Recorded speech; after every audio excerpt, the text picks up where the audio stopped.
lamentablemente a todos nos ha pasado y nos seguirá pasando. En un futuro, cuántas veces el que tiene años de experiencia dice, contrale, quizás no debí operar. Vamos a hablar un poquito de la columna cervical. Hay generalidades que debemos manejar y tener un concepto claro. La columna cervical es la parte más móvil de la columna. Tiene una lordosis natural, pero una lordosis que por fuerzas externas puede llegar a tener una variación entre 10 y 15 grados. Una particularidad importante de la columna cervical, lo decía el doctor Lastra ayer, las cargas en la columna cervical son diferentes al resto de la columna y sobre todo la columna lumbar. Nosotros tenemos aproximadamente el 64% de la carga en la columna anterior, cuando la columna lumbar es alrededor de un 80%. Entonces tenemos que tener esas cosas claras para seguir adelante. Yo voy a hablarle de los casos que vemos a diario. Cuando nosotros tenemos un paciente, siempre hay tres cosas fundamentales, como le decía, con qué lo opero, porque la guerra de implantes que tenemos actualmente por las compañías, por las casas comerciales, es enorme.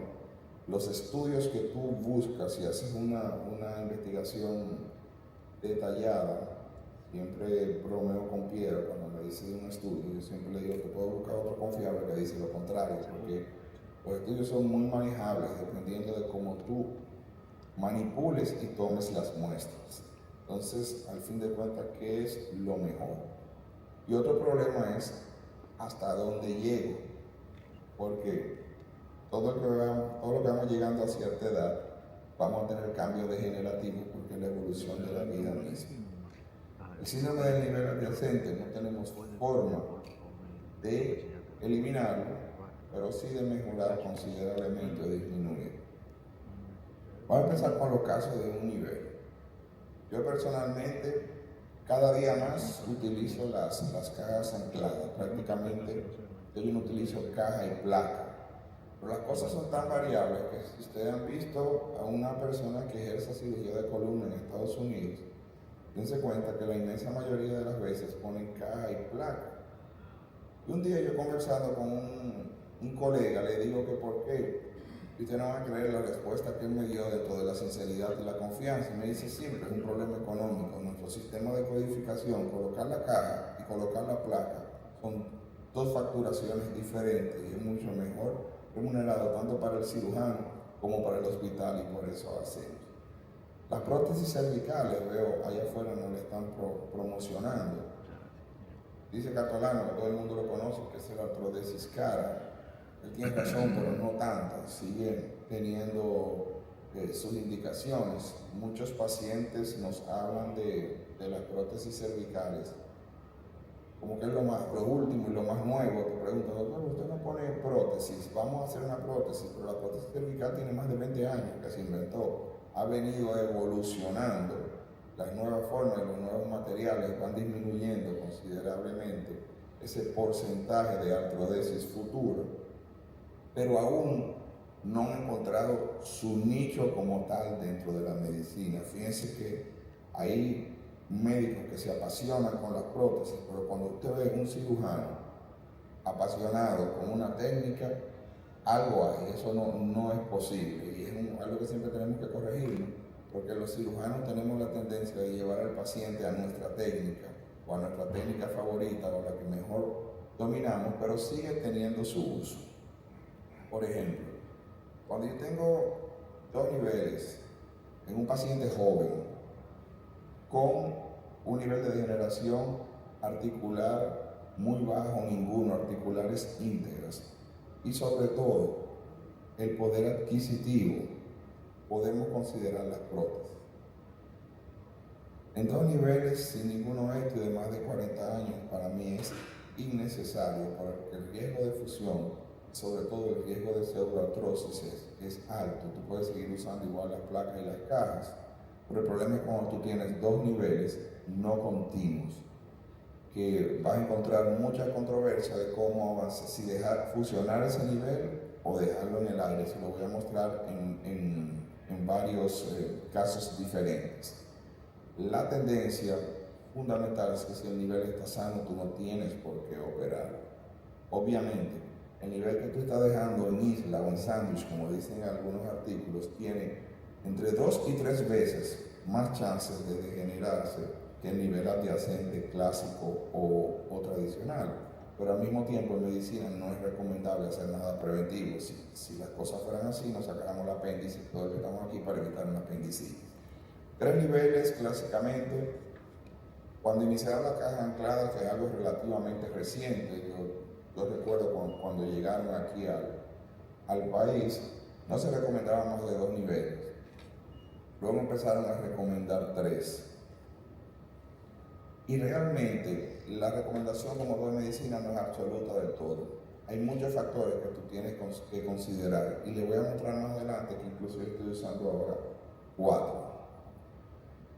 En 4 niveles hay varias formas de hacerlo. Las cajas ancladas, sí, yo la estoy utilizando. Pierre y yo llevamos varios casos en los últimos años que inicialmente no era recomendado. Ya aparecen artículos que te lo recomiendan, si lo puedes utilizar si tú tienes una buena calidad ósea. El estándar siguen siendo las cajas y las placas. Y el híbrido se ha puesto muy de moda aquí. Si mal no recuerdo, el primero que inició a hacerlo así aquí fue Lizardi, que hace muchísimas cervicales. El híbrido nos permite tener una mejor manipulación en el campo quirúrgico, porque colocar esa placa de 4 niveles muchas veces nos da mucho trabajo, y la placa, ustedes lo saben, se dobla arriba, se dobla abajo, cuando tú vienes abajo el tornillo está cayendo en el disco, una serie de cosas. El montaje híbrido te permite tener cierto rejuego en ese sentido. Como ustedes pueden ver en una de las radiografías, hay una caja anclada que solo tiene un tornillo. También hay algunas que hemos tenido la obligación de dejarlo así por la dificultad, por la barbilla, de colocar el tornillo inferior que no te da la angulación correcta, lo cual no tiende a traer grandes problemas.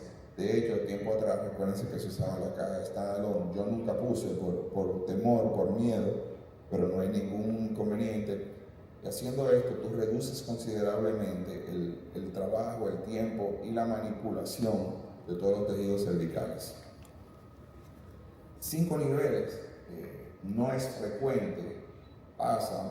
Yo no he hecho muchos, creo que 2 o 3. Hay que tener consideraciones importantes. Tú tienes que hacer las mediciones con los estudios previos para tú tener la seguridad que tú tienes el ángulo de trabajo y el ángulo de visión correcto para poder hacer la intervención. Tienes que ver que el esternón no te moleste, porque si tú no calculas eso antes, te puedes encontrar un problema grande. Si tú no tienes un ángulo de visión correcto en un espacio de menos de 1 centímetro, que es el espacio discal, tú no vas a poder trabajar. Pero los casos que yo he hecho han tenido una evolución un poquito tórpida, en el sentido de que tiene mucha disfagia, mucho dolor. En un caso tuve una neumonía, no sé si fue una neumonía por aspiración. En fin, no es la recomendación inicial. Hay algunas personas que lo recomiendan en 2 tiempos. 2 tiempos tienen sus ventajas y sus desventajas, porque operar y trabajar en un cuello ya operado, la anatomía está completamente distorsionada, y para nosotros, que somos neurocirujanos, no cirujanos de tiroides ni cirujanos general, muchas veces se nos puede hacer difícil ubicarnos en las reintervenciones. Cuando tú cambias el lado de abordaje, tú puedes mejorar un poquito ese sentido de fibrosis que te desorienta, pero sigue siendo bastante incómodo y poco común. Hay casos que requieren una descompresión mixta o una fijación en 360, casos de alto riesgo de pseudoartrosis. Recuerden que la columna cervical es la columna más móvil. Pacientes con múltiples cirugías y pacientes donde tú tienes que llevarte varios cuerpos, como en ese caso. Bueno, quizás esa placa con tornillo arriba y tornillo abajo no es suficiente. Los cilindros yo siempre los fijo con un hilo prolene por el miedo a que se juegue.